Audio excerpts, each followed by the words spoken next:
sa Diyos na po natin. Kunin gitara at ito'y tugtugin, awitan siya ng himig. Lapitan siya't dakilain, atin siyang sambahin. Ang poon dumalaw sa atin upang tayo'y tubusin, upang tayo'y tubusin.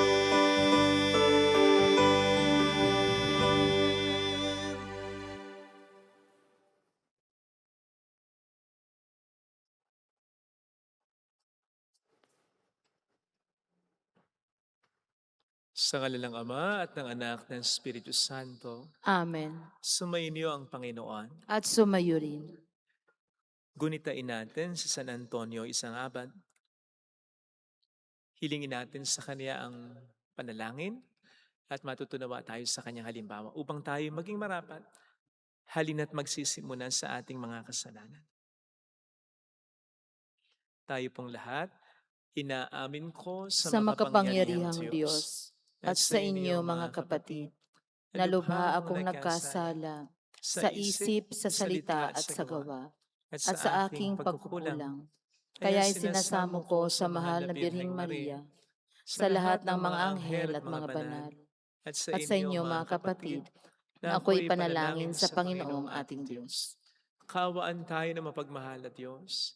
Patawarin sa ating mga sala at patnubayan hanggang sa buhay na walang hanggan. Amen. Panginoon, kaawaan mo kami. Panginoon, kaawaan mo kami. Kristo, kaawaan mo kami. Kristo, kaawaan mo kami. Panginoon, kaawaan mo kami. Panginoon, kaawaan mo kami. Yumuko tayo, maaring ibulong sa Panginoon ang ating intensyon. Pagdasal natin ang ating bayan, ang mga tumutulong sa ating simbahan. Ang mga may sakit at ang mga nag-aalaga sa kanila. Manalangin tayo. Ama naming makapangyarihan, pinagbigyan mong ikaw ay mapaglingkuran ni San Antonio Abad na sa disyerto na muhay. Pakundangan sa kaniyang pagdalangin, ikaw na may aming lubusang mahalin sa pagtalikod sa pansariling kaluwagan namin. Sa pamamagitan ni Jesucristo kasama ang Espiritu Santo magpa sa walang hanggan. Amen.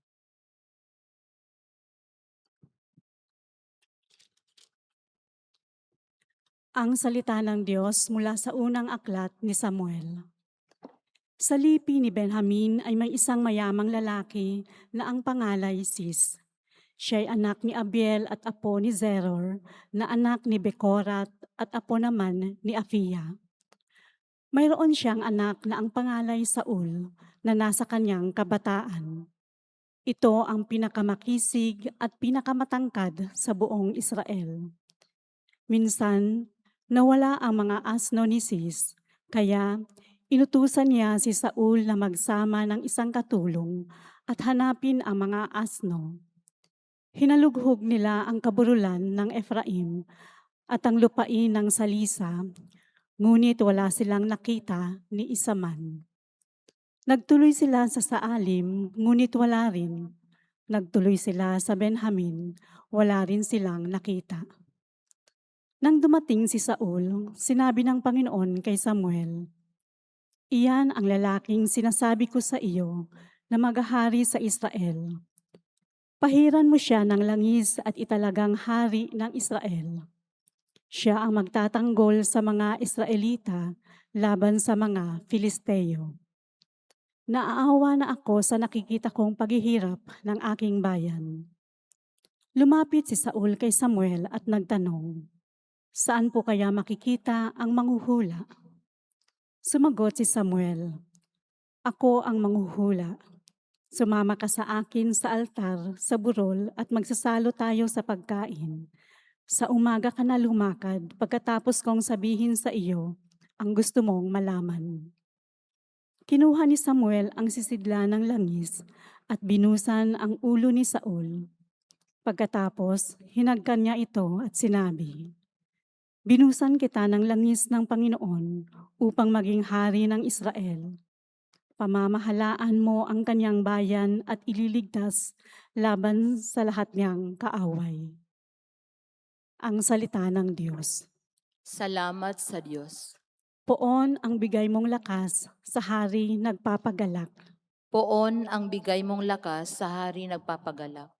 Nagagalak ang hari o poon dahilan sa lakas mong bigay. Siya'y nagagalak sa kanyang tagumpay. Binigyan mo siya ng lakas ng kanyang mga kailangan at iyong dininig kanyang kahilingan. Poon ang bigay mong lakas sa hari nagpapagalak. Dinalaw mo siya na ang iyong taglay ay gintong korona. Iyong pinagpalat, pinutungan siya. Hiling niya ay buhay at iyon ang iyong ipinagkaloob. Buhay na mahabat, walang pagkatapos. Poon ang bigay mong lakas sa hari nagpapagalak. At naging dakila, pinakadakila mo ng iyong tulungan. Naging bantog siya at makapangyarihan. Iyong pinagpala ng pagpapala mong walang katapusan. Nagagalak siya sa iyong patnubay. Poon ang bigay mong lakas sa hari nagpapagalak.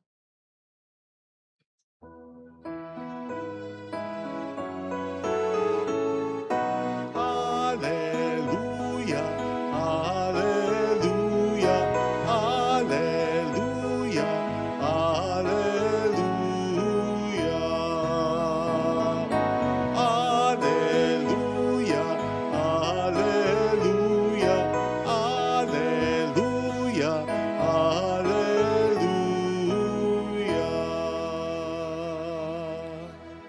Sumainyo ang Panginoon. At sumayo rin. Ang mabuting balita ng Panginoon ayon kay San Marcos. Papuri sa iyo, Panginoon. Noong panahong yon, muling pumunta si Jesus sa baybayin ng lawa ng Galilea. Sinundan siya ng napakaraming tao at sila'y tinuruan niya. Nagpatuloy siya ng paglakad at nakita niya si Levi, na anak ni Alfeo, nakaupo sa paningilan ng buwis. Sinabi sa kanya ni Jesus, "Sumunod ka sa akin." Tumindig naman si Levi at sumunod. Nang si Jesus at ang kaniyang mga alagad ay kumain sa bahay ni Levi, nakisalo sa kanila ang maraming publikano at mga makasalanang sumunod sa kaniya. Nakita ito ng ilang eskribang kabilang sa pangkat ng mga Pariseo at tinanong nila ang kanyang mga alagad, "Bakit siya sumasalo sa mga publikano at sa mga makasalanan?" Narinig ito ni Jesus at siyang sumagot, "Hindi nangangailangan ng manggagamot ang walang sakit, kundi ang may sakit. Naparito ako upang tawagin ang mga makasalanan, hindi ang mga banal." Mga kapatid, ang mabuting balita ng Panginoon. Pinupuri ka namin, Panginoong Hesukristo. Welcome sa Our Lady of Lassel at Quasay Parish, kung saan ayos lang pong umiyak. Samahan tayo ng mahal na ina sa pag-iyak, sa pagdarasal upang maging maayos ang lahat. Kapag may isang pasaway, na isang gumagawa ng mali o nagkukulang,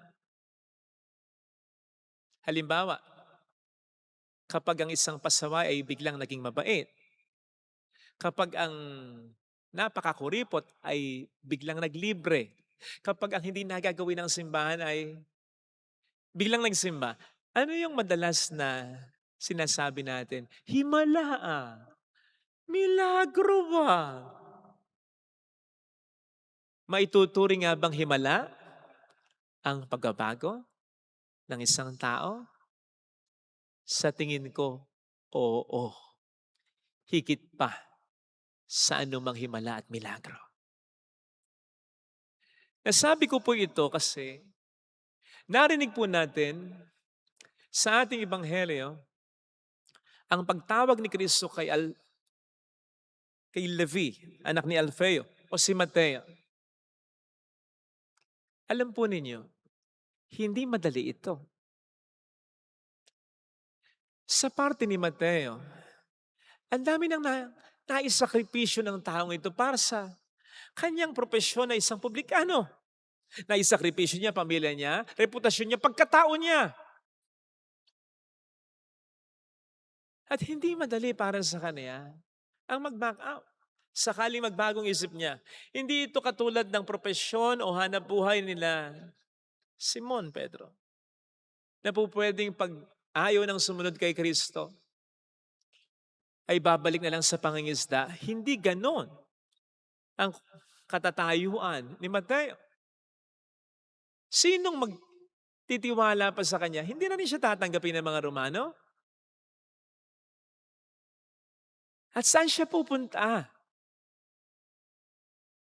Kinadidirihan siya ng mga tao.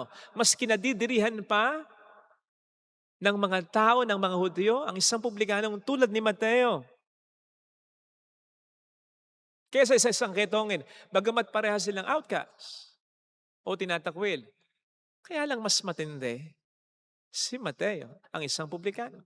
Kasi yung pagiging outcast o may sakit ng isang ketongin, hindi niya pinili yun eh. Ayaw niya yun eh. Pero si Mateo, pinili niyang maging publikano. Kaya si Mateo ay nasa kalagayan na wala nang atrasan. Dapat na niya itong panindigan sapagkat wala lang sasalo sa kanya at wala na siyang pupuntahan. Ganon ka parang imposible ang pagbabago ni Mateo. Pero tinawag siya ni Kristo. Tinawag siya ni Kristo, hindi break time hindi sa kanyang bahay, kundi habang kaharap niya ang maraming pera. Habang nandoon siya sa posisyon niya, sa booth niya. So ibig sabihin, mas naging mahirap pa yung pagtawag sa kanya. Kasi nasa akto siya ng pagkakasala. Nasa harap niya ang mga pera na pinapahalagahan niya. Pero, tumindig siya at sumunod kay Kristo. Hindi ba't ito'y maituturing na milagro? No wonder ito'y kasunod ng ebanghelyo natin kahapon. Ano yung ebanghelyo natin kahapon? Hindi ba sa ebanghelyo kahapon, pinagaling ni Kristo ang isang paralitiko. Ito'y maituturing na isang milagro. But immediately after this, ito na yung gospel reading. For your information, dati wala namang mga chapters and verses ang Bible. Tuloy-tuloy. Kaya magkarugtong yung dalawang ito. Yung himalang pagpapagaling ni Kristo sa paralitiko at itong pagbabago ni Mateo. Hindi aksidente ito sapagkat ang banal na kasulatan ay inspired ng Espiritu Santo. Pinapakita sa atin ito ang isang napakalalim na katotohanan na kung itinuturing nating himala o milagro ang pagpapagaling na ginawa ni Kristo sa isang paralitiko, ituring din natin itong himala at milagro ang pagbabagong buhay ni Mateo. You see, masyado tayong particular sa paggaling ng ating katawan sa sakit. Diabetes, cancer, sakit sa bato, arthritis. Kaya't kapag may healing mass, ang daming tao. Pero kapag sakit na ng kaluluwang pag-uusapan, parang madali nating i-disregard yan. Na kung pamimiliin tayo, anong gusto natin? Kagalingan ng ating katawan o kagalingan ng ating kaluluwa? Pipiliin natin yung kagalingan ng katawan. Hindi kaya iniisip natin na hindi naman mahirap ang pagbabago? Na magagawa natin itong mag-isa nang walang tulong ang Diyos o ang ating kapwa-tao? Pues hindi. Hindi. Mas madali para sa Diyos ang milagro na pagalingin ang sakit ng katawan natin kaysa pagalingin ang sakit ng kaluluwa natin. Kung ito ay mas mahirap para sa Diyos na gawin, mas dapat nating pinapahalagahan ang kagalingan ng kaluluwa natin at para dito hilingin natin ang tulong ng Panginoon natin. Now, bakit ko sinabi na yung kagalingan natin sa ating kasalanan ay mas mahirap na gawin para sa Panginoon? I get it. Walang imposible sa Diyos. Walang imposible sa Diyos.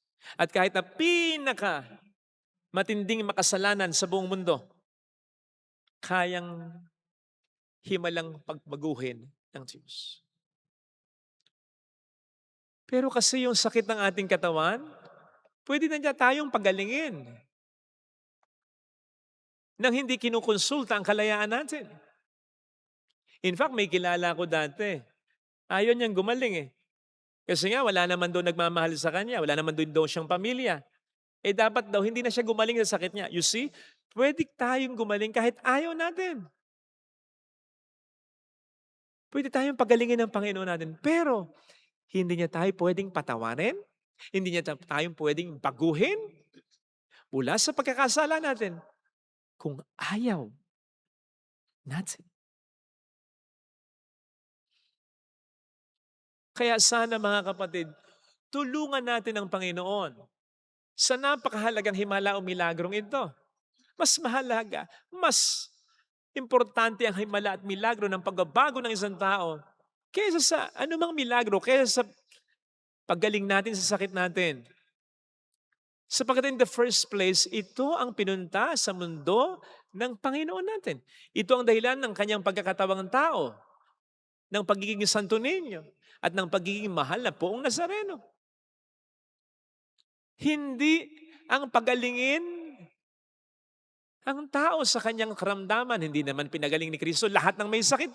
Pero lahat ay pinatawad niya at sinagip niya sa kanilang mga kasalanan. Kaya, bagamat ito yung mas mahirap na milagro para sa Panginoon, ito yung mas gusto niyang ibigay sa atin.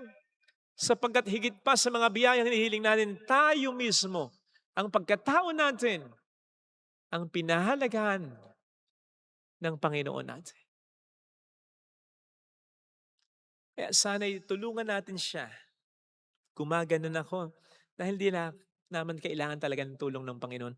Pero kasi pagdating sa pagbabago ng isang tao, kailangan makikooperate tayo. Bukod pa sa, gaya ng sabi ko kanina, napakahalaga nito. Eh kung ilalapat nga natin sa ating karanasan, di ba? O ikaw, sige, kayo po. Anong mas gugustuhin nyo? Gumaling kayo? O yung magbago yung asawa nyo? Magkaroon ng direksyon ng buhay ng anak nyong pasaway? O yung magbago rin tayo sa kasalanan natin upang tayo mas mapalapit sa Panginoon natin? Hindi nga ba't kung minsan dahil sa pagiging pasaway ng isang tao, kahit wala tayong sakit, ay sinasabi natin, mapapatay mo ko. Ikaw ba ang papatay sa akin? Sa konsumisyon. Kaya higit pa sa anumang milagro, tulungan natin ng Panginoon sa milagrong ito. Isuko natin sa Kanya ang sarili natin, makikooperate tayo. Ngayon, kung hindi naman tayo ang problema, kung wala naman tayong malalaking mga pagkakasala, makikooperate pa rin tayo in such a way na patuloy nating ipagdasal ang pagbabago ng kapwa natin. At patuloy din nating ipagdasal sa Panginoon ang pasensya na kailangan natin para mahintay natin ang pagbabago ng kapwa natin. Amen. Lagay natin ang ating kanang kamay sa tapat ng ating puso.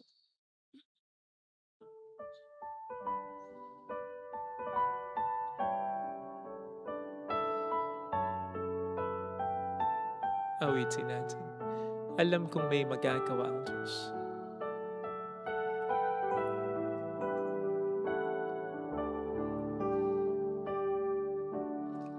Alam kong may magagawa ang Diyos. Alam kong may magagawa Walang imposible sa Kanya. ang Diyos. Kung ako'y magtatapat, Kung ako'y magtatapat sa Kanya'y maglilingkod, sa Kanya'y maglilingkod, alam kong may magagawa ang Diyos. may magagawa Alam kong diringhin ng Diyos ang samo Alam kong sapagkat anak niya ako. diringhin ng Diyos ang samo ko. Alam kong diringhin ng Diyos ang samo. Alam kong diringhin ng Diyos ang samo ko. Kung ako'y magtatapat, Kung ako'y magtatapat, sa Kanya'y maglilingkod. sa Kanya'y maglilingkod. Alam kong diringhin ng Diyos ang samo. Diringhin ng Diyos Pumikit tayo. ang samo ko. Panginoon, tulungan mo po kaming magbago. Pinagdarasal ko po ang mahalaga sa buhay ko na sa palagay ko ay kailangang magbago. Sipin po ninyo yung mga taong pinagdarasal niyo magbago. Panginoon, tulungan mo po siya na makita ang pagkukulang at pagkakamali niya, na magkaroon sana ng direksyon ang mga desisyon niya. Tulungan mo rin po akong magbago, Panginoon, kung kinakailangan mas magpasensya, mas umunawa, mas magtiis, mas magmahal, mas magpatawad pa ako.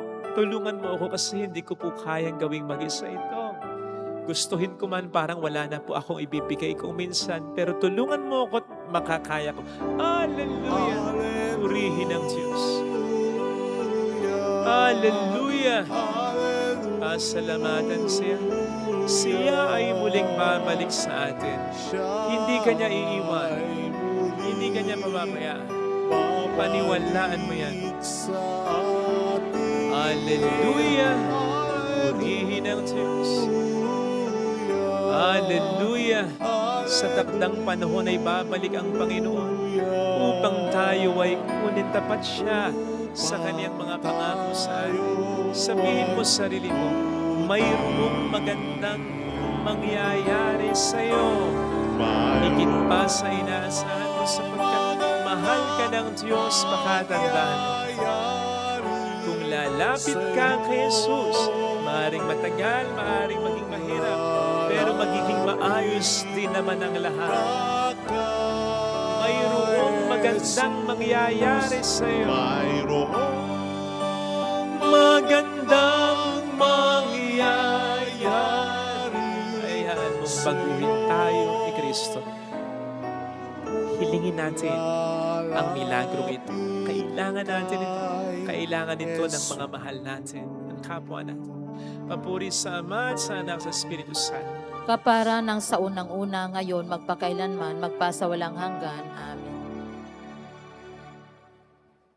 Pag-aalay.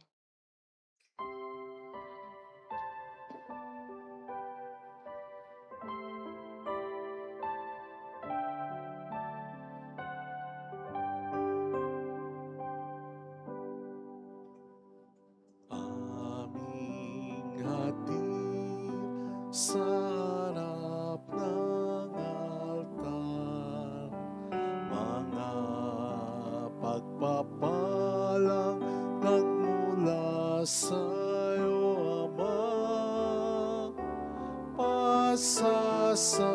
Pasasalamat sa biyayang natanggap, pagpupuri sa iyong harapan.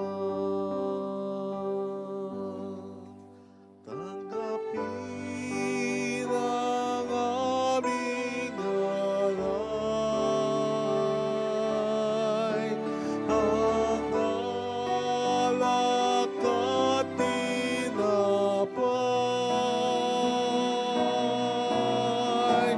at pagsaluhan ng munting handog, ang tinapay ng buhay at kalis ng kaligtasan.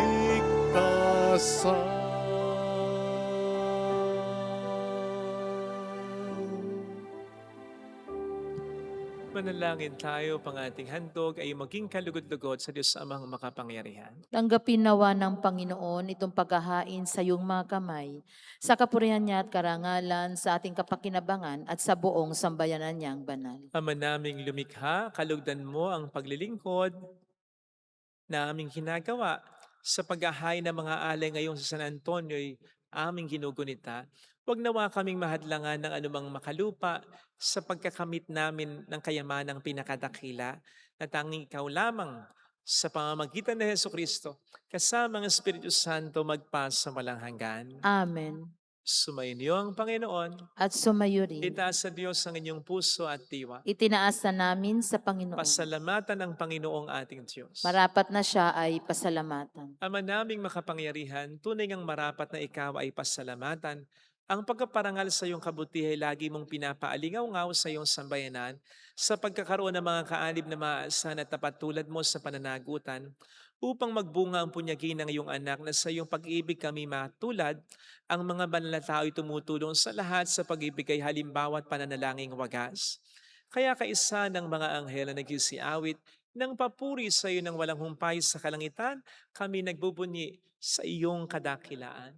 Santo, Santo, Santo, Panginoong Diyos ng manghukbo, napupuno ang langit at lupa ng kadakilaan mo. Hosana sa kaitaasan. Pinagpala ang naparirito sa ngalan ng Panginoon. Hosana sa kaitaasan. Ama naming banal, ikaw ang bukhal ng tanang kabanalan, kaya't sa pamamagitan ng iyong Espiritu, gawin mong banal ang mga kaloob na ito upang para sa amin ay maging katawan at dugo ng aming Panginoong Hesukristo. Bago niya pinagtiis ang kusang loob na maging handog, hinawakan niya ang tinapay, pinasalamatan kaniya, pinaghati-hati niya iyon, niabot sa kaniyang mga alagad at sinabi, tanggapin ninyong lahat ito at kanin. Ito ang aking katawan na ihahandog para sa inyo.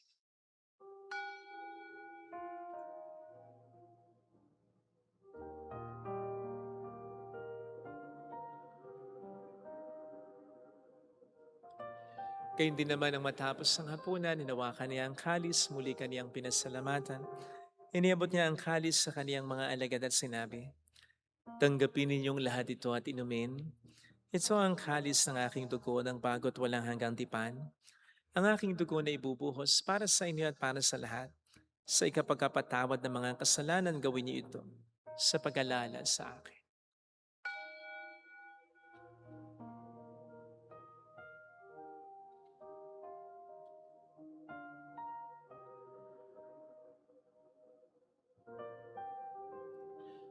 Ang misteryo ng ating pananampalataya, Si Kristo'y namatay, si Kristo'y nabuhay, si Kristo'y babalik sa wakas ng panahon.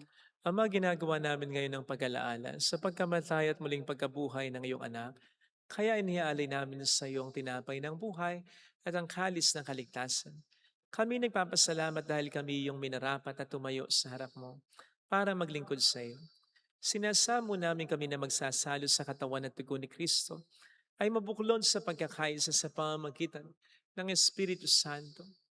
Ama, lingapin mo ang iyong simpahang laganap sa buong daigdig. Puspusin mo kami sa pag-ibig. Kaisa ni Leon na aming Papa, ni Janice na aming Obispo at ng Tanang Kaparian. Alalahanin mo mga kapatid naming nahimlay nang may pag-asang sila'y muling mabubuhay, lalo ng aming mga ipagdarasal. Saglit nating pagdasal ang ating mga kakilalang yumao. Kaawaan mo sila at patuloyin sa iyong kaliwanagan. Kaawaan mo at pagingtapatin kaming lahat na makasalo sa iyong buhay na walang wakas. Kaysa ang mahal na Birhen ng Lasalet, ang ina ng Diyos, isanuse ang kabiyak ng kanyang puso, San Antonio, lahat ng mga banalan ng buhay dito sa daigdig ng kalugod-lugod sa iyo. May pagdiwang nawa namin ang pagupuri sa ikararangal mo sa pamamagitan ng iyong anak at aming Panginoong Hesukristo. Sa pamagitan ni Kristo, kasama niya at sa Kanya, ang lahat ng parangal papuri ay sa iyo, Diyos amang makapangyarihan, kasamang Espiritu Santo, magpasawalang hanggan.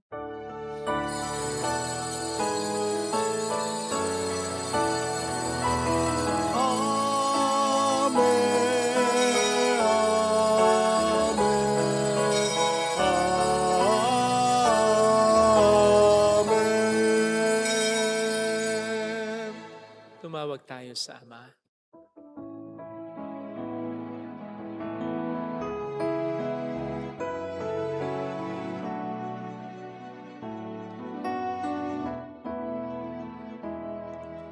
Ama namin, sumasalangit ka, sambahin ang ngalan mo,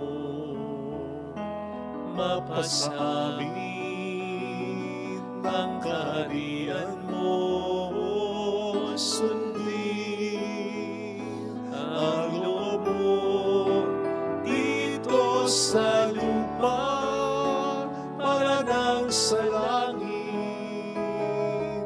Bigyan mo kami ngayon ang aming kakanin sa araw-araw, at patawarin mo kami sa aming mga sala, para ng pagpapatawad namin sa nagkakasala sa amin.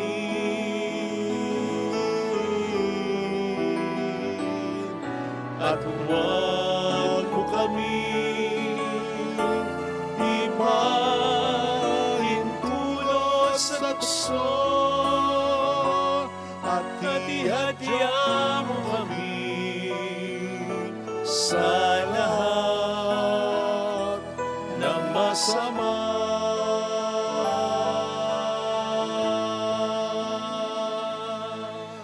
iniling namin kami at sa lahat ng masama, pagkalooban ng kapayapaan araw-araw.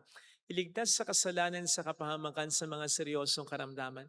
Samantalang aming pinaghahandaan ang dakilang araw ng pagpapahayag ng tagapagligtas namin sa Heso Kristo. Sapagkat iyo ang kaharian, ang kapangyarihan at ang kapurihan, magpakailanman. Amen. Panginoong Heso Kristo, sinabi mo noon, sinasabi mo rin sa amin ngayon, kapayapaan ang iniiwan ko sa inyo, ang aking kapayapaan ang binibigay ko. Tunghayan mo ang aming pananampalataya, wag ang aming pagkakasala. Pagkalooban mo kami ng kapayapaan at pagkakaisa ayon sa iyong kalooban, kasama ang Espiritu Santo magpasa walang hanggan. Amen. Ang kapayapaan ng Panginoon ay sumainyo nawang lahat. At sumayo rin. Magbigayan tayo ng kapayapaan sa isa't isa. Kapayapaan po. Peace be with you. Peace be with you. Peace be with you. Kordero ng Diyos sa nag-aalis sa mga kasalanan ng sanlibutan, maawa ka sa amin. Kordero ng Diyos sa nag-aalis sa mga kasalanan ng sanlibutan, maawa ka sa amin. Kordero ng Diyos sa nag-aalis sa mga kasalanan ng sanlibutan, ipagkaloob mo sa amin ang kapayapaan.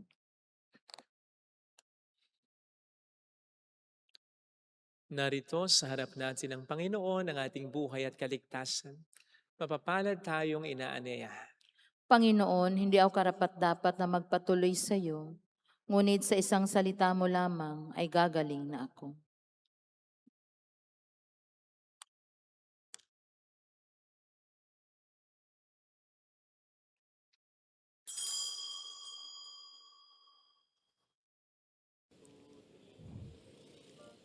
Panalangin para sa espiritual na pakikinabang.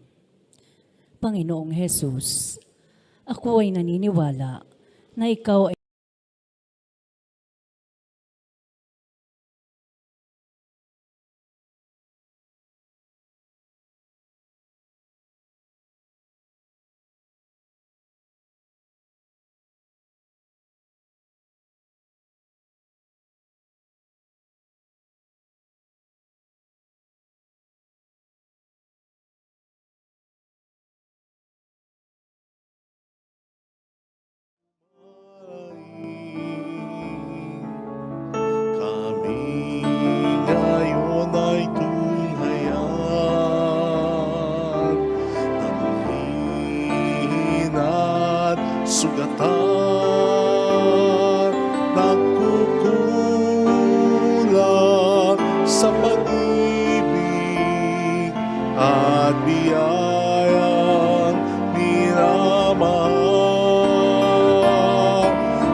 Manalangin tayo. Ama naming mapagmahal, kaming pinapagsalo mo sa banal na pakikinabang, ay gawin mong laging makapanaig sa mga kalaban na niloob mong madaig ni San Antonio. Abad, noong sa lakas ng kadiliman siya'y magtagumpay na nakipagtungkalian. Sa pamamagitan ni Jesucristo, kasama ng Espiritu Santo magpa sa walang hanggan. Amen. Holy God, Holy Mighty One, Holy Immortal One. Have mercy on us and on the whole world. Holy God, Holy Mighty One, Holy Immortal One. Have mercy on us and on the whole world. Holy God, Holy Mighty One, Holy Immortal One. Have mercy on us and on the whole world. Jesus, King of Mercy, We trust in you. alalahanin, Alalahanin, o mahal na Birhen ng Lasalet, ina ng pag-asa. Ikaw ang nagpapaalala sa aming magbalik loob sa Ama. Ito ang nagpapatunay na ang kagandahang loob mo'y nanatiling busilang. Sa pag-aaruga mo sa amin, tungkulin mo'y tinupad. Sa paanan ni Kristo'y itinuring mo kaming mga tunay mong anak. Kaya ninais mong ni Isay huwag mapahamak. Maging sa iyong walang tigil na pananalangin, pati luhay pumatak. Huwag namang mawalan ng saysay ang iyong paghihirap. Hiling nawa namin sa iyo, o aming inang liyag, na matapos ang pakikibaka namin sa mundong ito, at sa pananatili naming tapat kay Kristo, sa kapurihan mo'y makibahagi kaming ganap, upang kung nasan ka ngayon, ay maparoon din kaming lahat, at ang kaganapan ng kaluwalhatian ng Diyos sa may, tuluyang matupad siya nawa. mahal na Birhen ng Lasalet, tagapagkasundo ng mga makasalanan. Ipanalangin mong walang patid kaming mga dumudulog sa iyo. Marami pong salamat sa inyong pakikisat sa mga tulong na binibigay po ninyo na dahilan para makatulong din po tayo sa iba. Salamat po sa pagkikipagtulungan ninyo sa Diyos para mabago ang buhay ng maraming tao. Salamat po.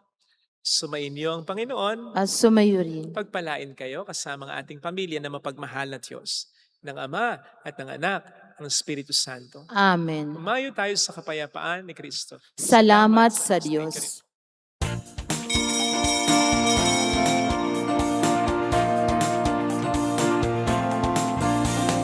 Mary, Mother of the Lord,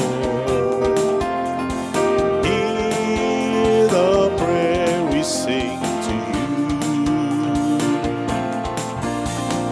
Let your tears sip in our minds and hearts as once they fell at Lasalle.